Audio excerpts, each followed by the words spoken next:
Dear friends, welcome to our channel. We are delighted to share with you different stories of love and betrayal from around the world. So let's begin our story journey today. You've never made any contribution. You're nothing but a provider for the child. In the courtroom, Lydia's voice was filled with contempt, her words cutting through the tense air like a sharp blade. Dressed in an elegant navy blue suit, her eyes sparkled with confidence as she shot a disdainful smile at Nathaniel. Nathaniel sat at the defendant's bench, his expression calm as still water. He wore a simple gray suit, one of the few formal outfits he owned. His gaze didn't avoid Lydia's provocation, but looked serenely at the judge. The judge was a woman approaching 60, who, after seriously listening to the final arguments from both lawyers, was preparing to deliver her verdict. Just a moment, Your Honor, there's something I must clarify. Nathaniel suddenly spoke up, his voice steady and determined. The entire courtroom held its breath. Even the judge was momentarily stunned. Lydia's smile instantly froze as she looked warily at Nathaniel, a flicker of unease crossing her eyes. The judge frowned, reflected briefly, and nodded. You have 5 minutes, Mr. Nathaniel. Nathaniel rose from his seat, taking a folder from his briefcase. He took a deep breath, swept his gaze across every corner of the courtroom, and began to narrate the story that changed his life. 6 months earlier, in Cedarville. It was a typical industrial town in the American Midwest, with a population of just 30,000, whose economy revolved around the local steel mill. Nathaniel was a senior production line foreman at the steel mill, with 15 years of experience and extensive technical knowledge. That afternoon, the factory had completed an important order ahead of schedule, and the manager gave everyone the afternoon off to celebrate. Nathaniel drove his well-maintained second-hand Ford truck, determined to surprise his wife Lydia. They had been married for 12 years and had a 10-year-old son, Quentin. Perhaps we could go out for dinner, Nathaniel thought, stopping at a florist to buy a bunch of white roses, Lydia's favorites. Their marriage had lately fallen into monotony, and Nathaniel hoped to rekindle some of the lost spark. When Nathaniel's truck turned onto Oak Street where they lived, he noticed an unfamiliar black Audi parked in front of their house. The license plate was from out of state. It looked like a rental car. Nathaniel frowned, but didn't think much of it, parking across the street. Just as he reached the front yard, he heard laughter coming from the half-open window. It was Lydia's laughter, more cheerful and lively than Nathaniel had heard in months. Then came a deep male voice, saying something about leaving this boring town and a bigger stage. Nathaniel's heart sank. He quietly approached the window and glimpsed the scene in the living room. Lydia wore a red dress Nathaniel had never seen before, sitting on the sofa with a well-dressed man. The man had his arm around Lydia's shoulders, both holding wine glasses, looking incredibly intimate. Nathaniel's first instinct was to burst in and confront them, but years of handling crises at the factory allowed him to maintain his composure. He quietly retreated to his truck, breathing deeply to control his emotions. He needed to think, needed to better understand the situation. Over the next 2 weeks, Nathaniel discreetly observed Lydia's behavior. He noticed she always smiled when looking at her phone, frequently arrived home late claiming real estate meetings, and even began to groom herself more carefully. Most importantly, her attitude toward Nathaniel and their family had grown noticeably cold, and her attention to Quentin had visibly decreased as well. Nathaniel learned through his factory friend, Winston, that the stranger's name was Garrick, the regional sales manager for a company called Innovative Manufacturing. He had been frequenting the town recently, trying to establish business relationships with local companies. Supposedly, this company offered metal products at lower prices than the local steel mill, attempting to capture the market. He's staying at the Hilton Hotel, Winston informed Nathaniel. He often entertains clients at the town's expensive restaurants. They say he's quite persuasive and has already attracted several small clients. Nathaniel nodded, without mentioning his personal troubles. On Friday night, Lydia announced she needed to attend an important real estate gathering and would probably return late. Nathaniel simply nodded in agreement, then suggested taking Quentin to Heath's house for an overnight stay, as they planned to go fishing early Saturday morning. Lydia seemed unusually pleased with this arrangement. After ensuring Quentin safely arrived at Heath's house, Nathaniel drove to the town's only upscale restaurant, Lakeside Lodge. He waited in the parking lot and indeed saw Lydia's car parked there. What hurt him more was recognizing the black Audi parked right next to Lydia's car. Nathaniel didn't go inside, but drove back home and sat down at the computer in his study. He began searching for information about Garrick on social media. Soon, he found Garrick's professional account, filled with photos of business trips and successful negotiations.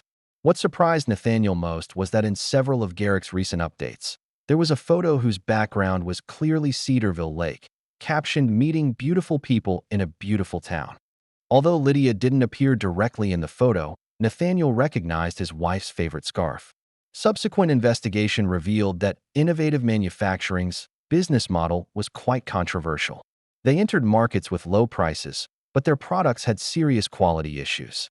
Several companies that had adopted their products had already reported safety concerns, some even facing lawsuits.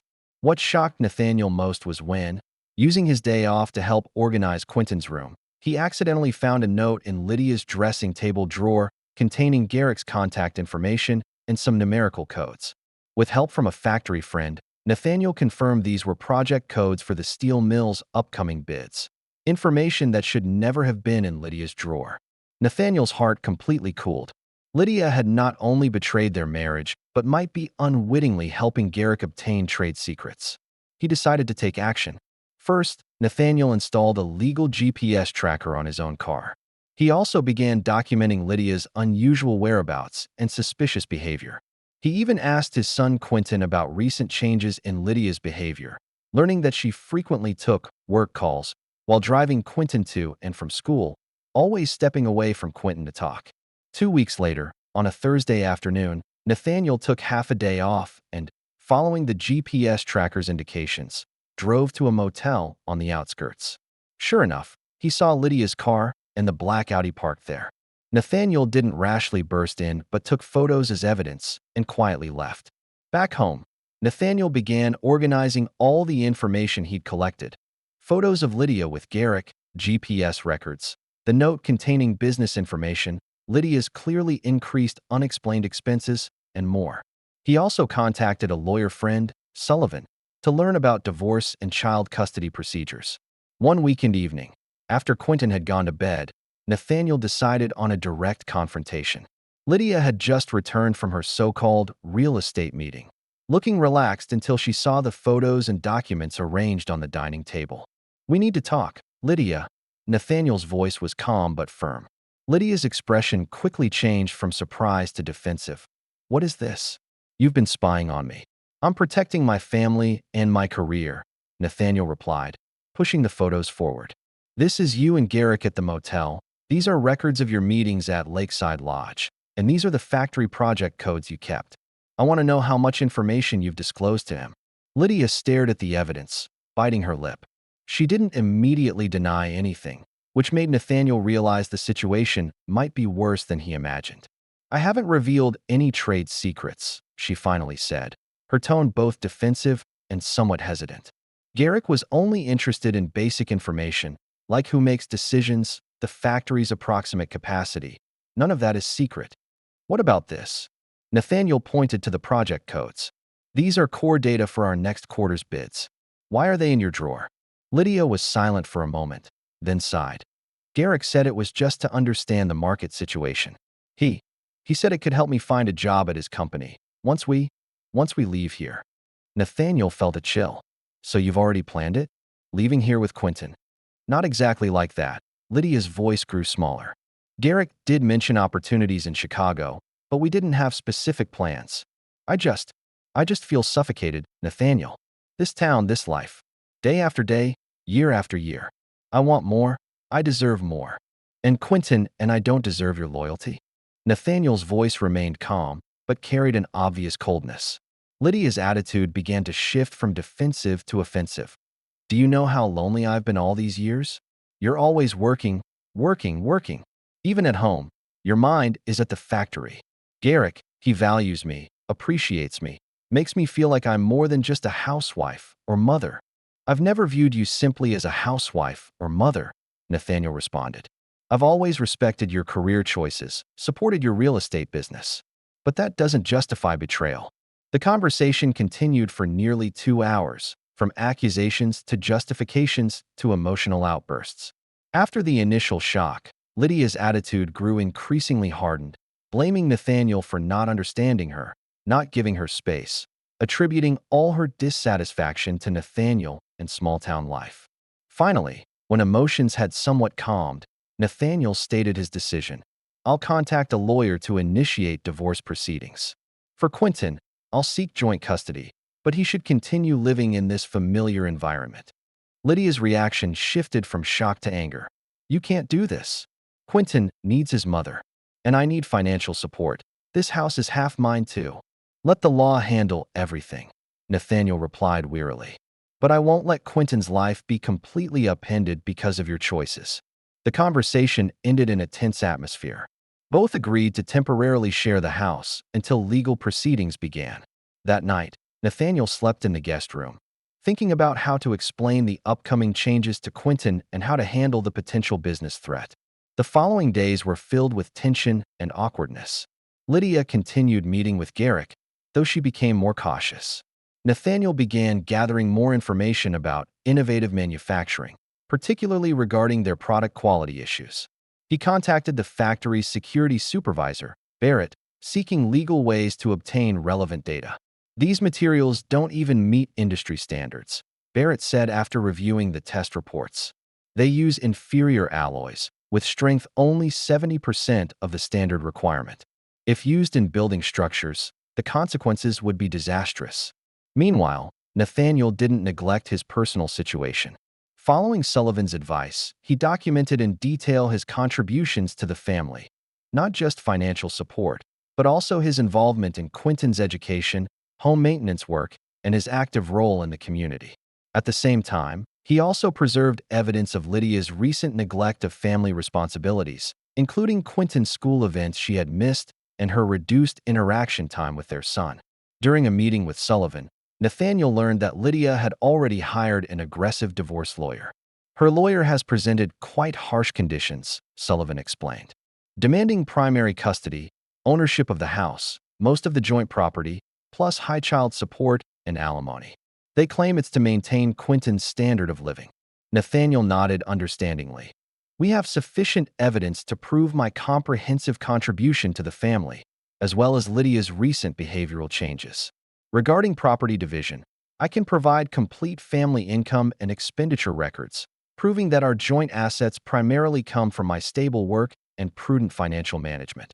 Meanwhile, Nathaniel learned through Winston that Innovative Manufacturing planned to host a major presentation at the Chamber of Commerce, trying to persuade local businesses and the municipal government to work with them.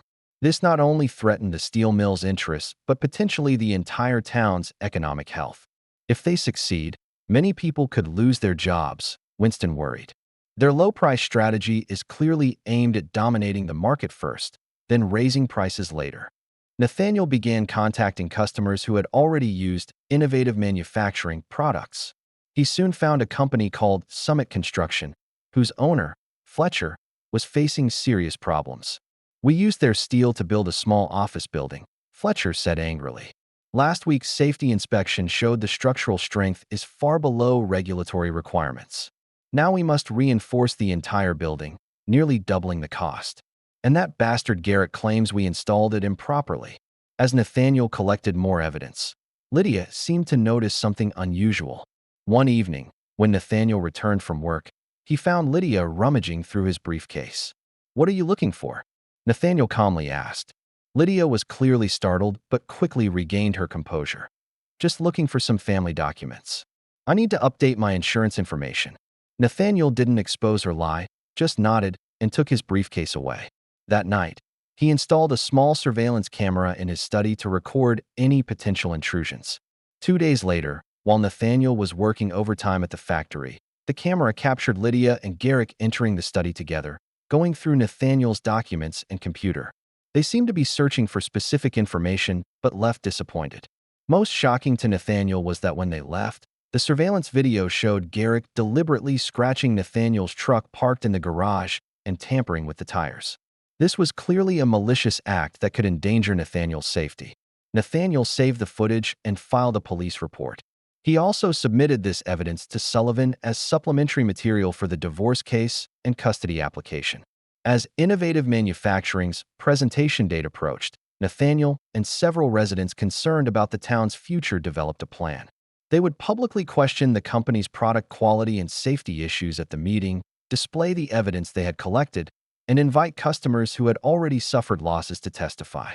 On the day of the presentation, the venue was packed. Garrick stood impeccably dressed on stage, confidently introducing Innovative Manufacturing's products and vision. Lydia sat in the front row, her face bearing an expectant expression. Nathaniel and his supporters, including Winston, Barrett, Fletcher, and several other residents concerned about the town's future, were also seated in the hall. When Garrick finished his speech and began the Q&A session, Nathaniel stood up. "Mr. Garrick," Nathaniel's voice was calm but firm, "I'd like to ask if your company's products meet industry safety standards.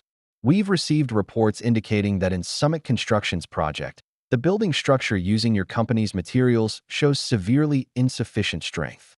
Garrick's expression showed brief panic, but he quickly recovered his professional smile. "I'm not familiar with the specific situation you mentioned, but I can guarantee that our products fully comply with all relevant standards.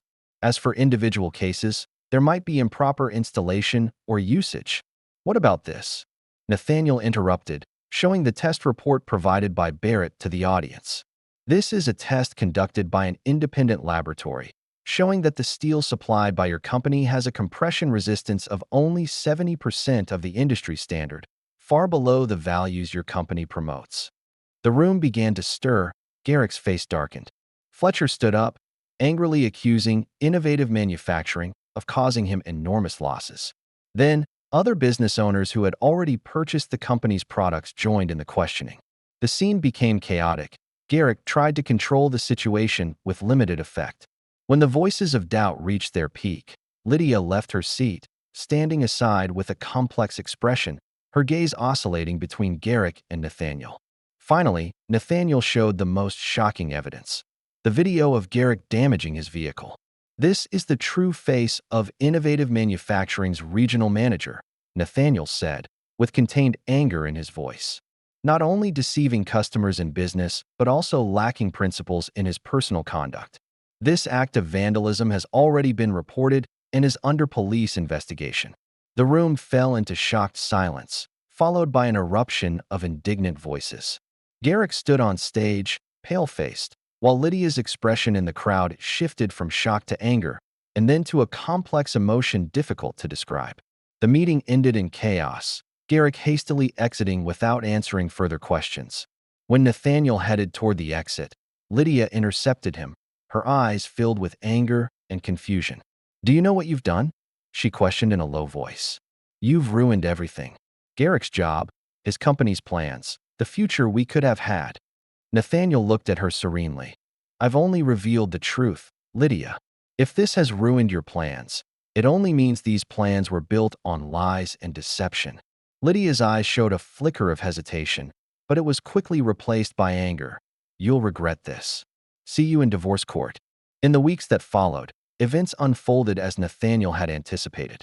The police filed charges against Garrick for property damage. Innovative Manufacturing faced multiple complaints and lawsuits over quality issues, forcing them to withdraw their business plans in Cedarville. Garrick was suspended by the company pending investigation and, according to rumors, might face more serious legal consequences. The divorce proceedings continued, but the balance of power clearly tilted toward Nathaniel. Lydia's lawyer still tried to portray her as a neglected wife and Nathaniel as a work-focused husband who neglected his family. However, faced with the abundant evidence presented by Nathaniel, records of his involvement in Quentin's education, photos of family activities, and proof of Lydia's recent improper conduct, this argument hardly stood.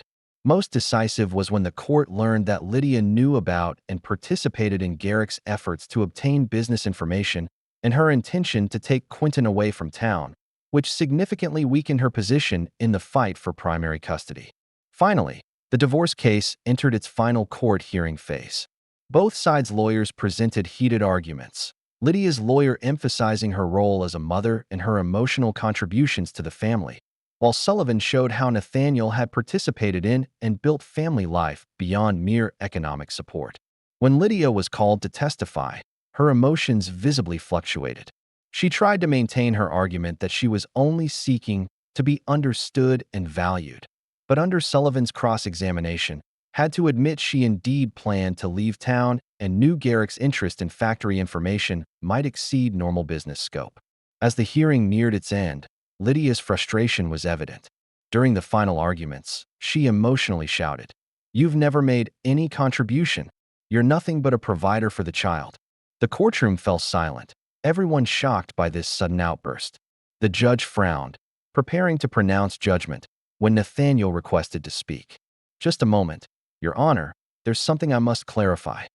With the judge's permission, Nathaniel took out a photo album and a stack of documents from his briefcase. "Lydia says I've never made any contribution, that I'm just a provider for the child. I want to clarify what constitutes a true contribution." Nathaniel displayed evidence of his participation in family life over the years. Photos teaching Quentin to ride a bicycle, completed science projects together, home repair records, certificates of community volunteer activities. He also presented testimonials from Quentin's teachers and neighbors, confirming he had always been an actively involved father. "These are my contributions, Your Honor. Not just financial support, but time, love, and life guidance. I believe a true father not only provides material security, but also sets an example, teaching children correct values and attitudes toward life." Nathaniel's statement was calm but powerful, the entire courtroom listening attentively. Lydia kept her head down, unable to meet anyone's gaze.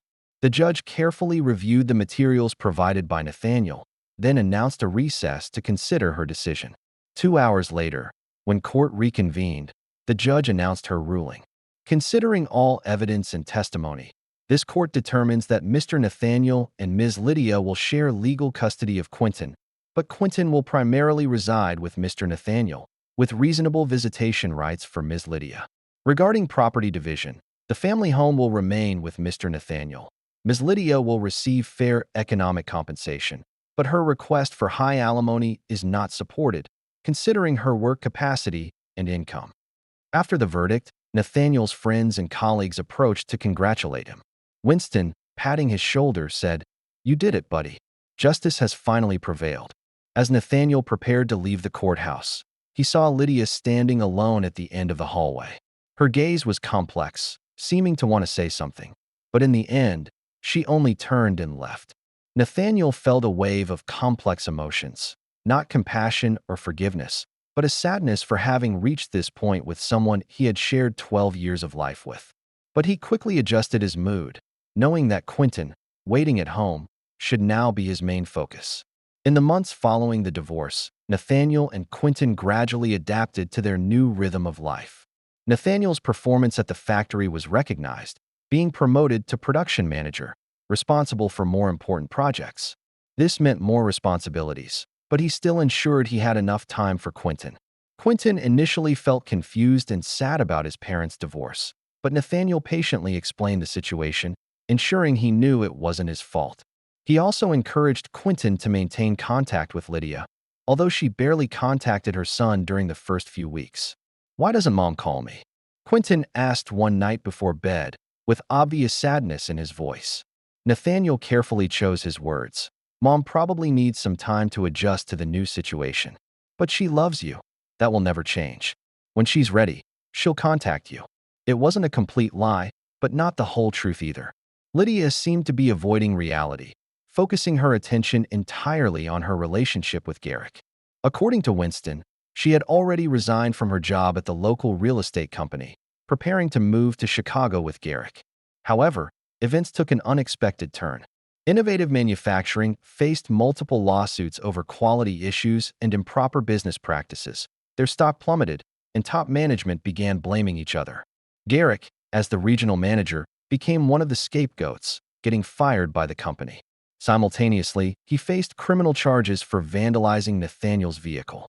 Although he eventually reached a guilty plea agreement to avoid jail time, he had to pay high compensation and accept community service. These setbacks completely changed Lydia and Garrick's plans.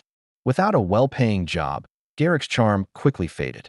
He began blaming Lydia for not protecting their secrets, for exposing his business plans. Their relationship deteriorated rapidly, with increasingly frequent arguments. One rainy Sunday afternoon, Lydia appeared at Nathaniel's doorstep, looking exhausted. "Can I see Quentin?" she asked softly, her eyes red-rimmed. Nathaniel didn't object, simply nodded. "He's in his room, doing homework. I think he'll be very happy to see you."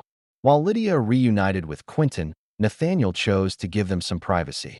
He prepared dinner in the kitchen, occasionally hearing conversations and laughter from the living room. An hour later, Quentin returned to the kitchen with a smile that hadn't been seen in a long time. "Mom says she's moving to Milwaukee, which isn't far from here. She says I can visit her on weekends," Quentin said excitedly. Nathaniel smiled, nodding. "That's wonderful. If you want to go, we'll certainly arrange it." Lydia appeared in the kitchen doorway, looking at Nathaniel with a complex expression. "Thank you for letting me see Quentin. I think I owe you an apology." Nathaniel shook his head. "You don't owe me anything, Lydia. What's important is Quentin's feelings and future." Lydia bit her lip, seeming to want to say more, but finally just nodded. "I'll fulfill my responsibilities as ordered by the court. If possible, I'd like to see Quentin every 2 weeks." "As long as Quentin agrees, I won't object," Nathaniel calmly replied. After Lydia left, Nathaniel sat in the porch rocking chair, gazing at the distant sunset. He didn't feel victory or revenge, only a quiet acceptance. Acceptance of the failed marriage, of the betrayal, of the reality that life must continue. He would never forgive Lydia's betrayal, but he also wouldn't let anger and resentment dominate his life. Meanwhile, across town in a cheap apartment, Lydia faced her new reality. Garrick had left Cedarville, supposedly returning to the East Coast, leaving her alone to face the consequences. Her professional reputation had been damaged by her association with innovative manufacturing, making it extremely difficult to find work locally. She had to accept a job with a salary far below her previous one to barely make ends meet. Most painful was losing daily companionship with Quentin. Each time she saw changes in his growth, it reminded her how much precious time she had lost due to a momentary impulse and attraction to an illusory future. Garrick's situation was even worse. After losing his well-paid job, he quickly revealed his true nature: selfish, irritable, and lacking responsibility. When Lydia needed his support, he chose to evade and blame. Finally, one night he packed his belongings and left, leaving only a note saying he needed to start over. 2 months later, the local newspaper reported that Innovative Manufacturing was filing for bankruptcy protection. Company executives faced fraud charges, and multiple customers were seeking compensation through a class action lawsuit. This news was a consolation to Nathaniel and his colleagues. At least those who tried to damage the local industry through improper practices received their punishment. As autumn arrived, life in the town gradually regained calm. Nathaniel excelled in his new position at the steel mill, even obtaining a small patent for improving production line efficiency. Quentin also thrived at school, especially winning a state award in a science competition. Lydia did move to Milwaukee, finding work as a real estate assistant. She began regularly visiting Quentin, slowly rebuilding her relationship with her son. Despite this, her interaction with Nathaniel remained at the most basic level of courtesy. No attempts at reconciliation, no seeking forgiveness, only the necessary communication for Quentin's well-being. A year later, in spring, as Nathaniel prepared the backyard for Quentin's birthday party, the mailman delivered a package. It contained a heavy photo album, with the inscription on the cover: "For Quentin, happy 12th birthday, with love from Mom." Nathaniel opened the first page and saw text written by Lydia. "Dear Quentin, this album documents our family's history, including the beautiful past and difficult present. I want you to know that, whatever happens, you are loved. Your father is a good man, an excellent father, and I hope you learn from him the values of courage, responsibility, and honesty. As for me, I'll do everything possible to amend past mistakes, not to obtain forgiveness, but to ensure your future isn't harmed by my choices. Happy birthday, my child." Nathaniel closed the album, placing it among Quentin's gifts. He didn't feel warmth or emotion, just a complex confirmation.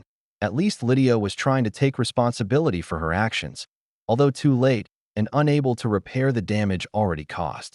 That evening, after the birthday party ended, Nathaniel sat on a bench in the backyard, gazing at the stars. Quentin happily looked through his gifts, including Lydia's album. "Dad," Quentin suddenly asked, "do you want to see the album Mom gave me? It has many photos from when I was little." Nathaniel smiled, shaking his head. "That's Mom's gift to you. It belongs to you. Perhaps I'll look at it another day." In truth, Nathaniel wasn't sure he could calmly flip through those photos, those images documenting their once happy family. Some wounds fade with time, but never completely disappear. 2 years later, as Quentin entered adolescence, he began asking more frequently about the details of his parents' divorce. Nathaniel always answered as honestly as possible, but avoided portraying Lydia as a villain. "People sometimes make wrong choices," he explained.